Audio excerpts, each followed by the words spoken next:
really, what is service? I think sometimes we think of service as doing this big thing, this big action. And in a way, yes, it is a big thing, but not quite in the way that we think. Service is ultimately as simple as serving others around you as you love yourself, and taking that extra step to make someone feel loved. Going into my junior year, I really started pondering this and asked myself, how can I make a difference in others' lives around me? How can I love others more deeply? That's when I thought about starting a crochet club.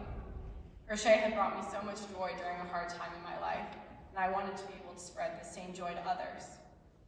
So I created a club where people can come to crochet, whether they're beginners or experts, and establish a supportive community where we all come together to donate to children in need.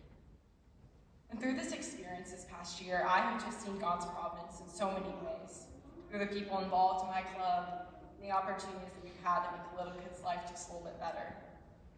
A funny story, a couple weeks ago, I went to a food truck festival at my church. It's a very last minute thing, honestly, a sheer chance that I was there.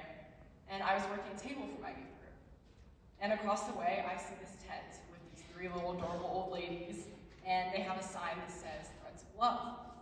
And I see they have crocheted and knitted goods on display, and I just have this strong urge to go up and talk to them. So I walk over there, and we talked, and we exchanged information with them. And now, through their organization, we have the amazing opportunity to donate hats and beanies to newborns who have been saved from abortions.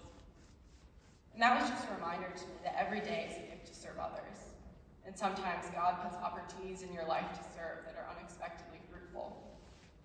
Now, I'm not saying go out and start a service club and all these big things, because that's not necessarily what service is about.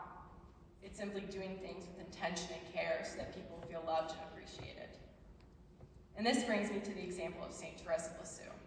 If you're not familiar with her, she's one of my favorite saints. I might be a little biased because she's my confirmation saint.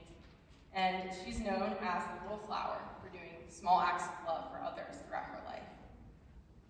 And she shows us that the smallest acts of love can have the biggest impact on someone's life.